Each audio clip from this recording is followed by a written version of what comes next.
Hello friends, स्वागत है आपका विद्या ज्ञान क्लासेस में। और आज हम कर रहे हैं अपना नया टॉपिक क्लिंटन का दौर।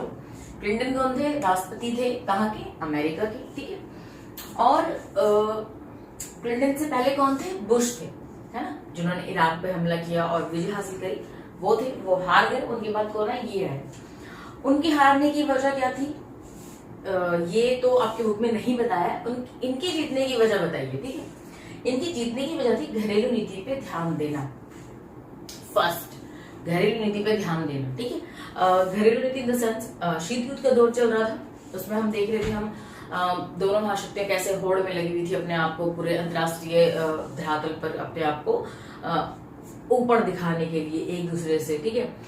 तो घरेलू नीति पे इतना ध्यान दिया नहीं गया। उसके बाद बुश आए, उन्होंने भी विदेश नीति को और इसी तरह को अपना वर्चस्व दिखाने के लिए विदेश नीति को ही प्रेफरेंस दी। पर क्लिंटन जब आए, वो लेके आए घरेलू नीति। और ये चीज अमेरिका की जनता को बहुत फैसिनेटिंग लगी, बहुत अच्छी लगी कि कोई तो इस ओर देख रहा है, ना कि बाहर की तरफ देख रहा है ना।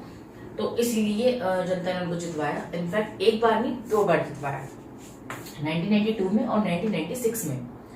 अमेरिका में 4 साल का कार्यकाल होता है, जैसे हमारे यहाँ पे 5 साल का होता है राष्ट्रपति प्रधानमंत्री। इनफैक्ट कोई भी प्रतिनिधि चुनाव में जीत रहा है तो 5 साल का ही कार्यकाल है, पंचायत में भी इनफैक्ट। ठीक है।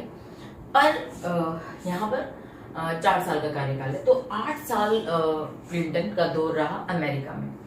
तो हम उसके दौर की बात करेंगे कि क्या उन्होंने किया अपने कार्यकाल में। ठीक है, 8 सालों में। ठीक है। तो पहला तो यही था 8 साल रहे और उन्होंने घरेलू नीति पर, घरेलू मामलों पर ध्यान दिया।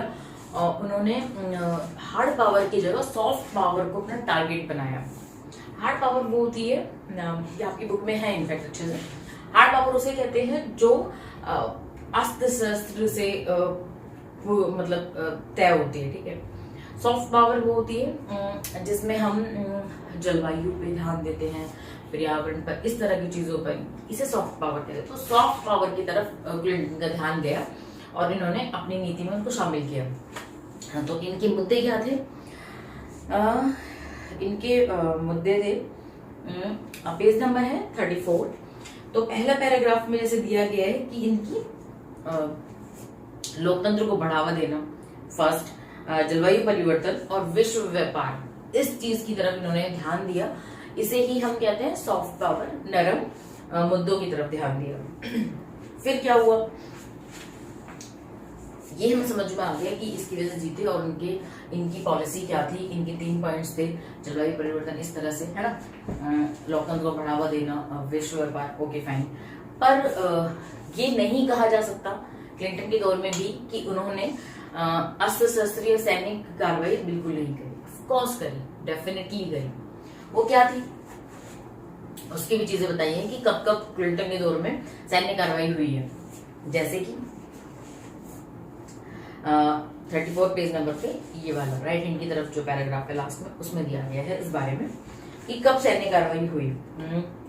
पहला है 1919 में क्या हुआ, कोसोवो में यूगोस्लाविया ने अल्बानियाई लोगों के आंदोलन को कुचल दिया। यहाँ पे अमेरिका ने हस्तक्षेप किया और यूगोस्लाविया पर हमला किया। और कोसोवो जो जगह है वहां पर, मतलब नाटो संगठन है ना अमेरिका का, नाटो संगठन ने कार्रवाई करी, अमेरिका ने इन द सेंस, और वहां पर अपना कब्जा करा और यूगोस्लाविया को कोसोवो से दूर करा। ठीक है। एक और चीज, अलगावाई जो लोग हैं यहाँ के, इनकी बहुता बहुत ज्यादा थी। ठीक है। और यहाँ पे जो शासन था उसको हटा के अमेरिका ने अपनी नई शासन व्यवस्था यहाँ पे लागू करी। ये था। सेकंड कार्रवाई क्या हुई? सेकंड कार्रवाई हुई केनिया में। ठीक है। क्लिंटन के दौर में दूसरी बड़ी सैन्य कार्रवाई हुई। केनिया की एक जगह है नैरोबी, ठीक है, वहां पर हुई। वहां पे और दार सलाम में अमेरिकी दूतावास पर हमले हुए। और इन हमलों को अमेरिका ने किसको बोला? अल कायदा संगठन ने ये हमले किए। तो अब क्या करा अमेरिका ने? अल कायदा पर क्या करा? बमबारी करी मिसाइलों से। और एक और चीज हुई, यहाँ पे यूएनओ की परमिशन की उसने परवाह नहीं करी। यूएनओ परमिशन देता है नहीं देता, ठीक है, मुझे जो करना है वो करना है। तो ये चीज क्या दर्शा रही है? अपना वर्चस्व, अपना आपको सर्वशक्तिमान समझना, कि आप यूएनओ की जो हमने विश्व संस्था इकट्ठी करी शांति के लिए, पीस के लिए, या कहीं भी कुछ भी होता है तो आप पहले हमारी परमिशन लोगे, बट नहीं, ऐसा नहीं हुआ। अमेरिका ने इसकी परवाह नहीं करी और अलकायदा पर क्या करा, अपनी मिसाइलें भेजी और वहां पर बमबारी करी।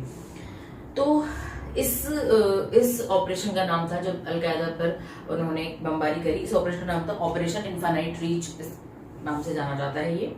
और ये कहाँ पर, अलकायदा संगठन कहाँ पर सबसे ज्यादा मौजूद है? सूडान और अफगानिस्तान। तो यहाँ पर क्या करा, बमबारी करी। पर ऐसा भी माना जाता है कि अमेरिका ने कुछ ऐसे ठिकानों पर भी बमबारी करी जहाँ पे ऐसे नागरिक थे जो निर्दोष थे, जहाँ पे उनका कोई लेना देना नहीं था, उन पर भी अटैक हुआ है। तो ये सब चीजें थी।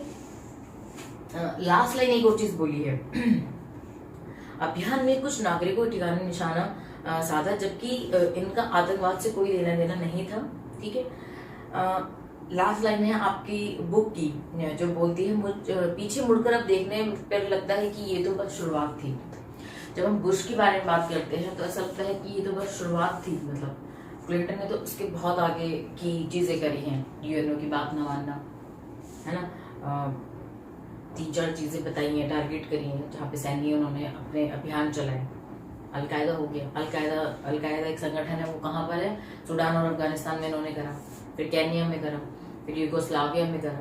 तो काफी सारे संगठन हुए, काफी सारे अभियान हुए जहाँ पे सैन्य कार्रवाई हुई है, क्लिंटन के टाइम पर भी। बट मेनली वो इसकी वजह से जीते, अपने नीतियों की वजह से जीते।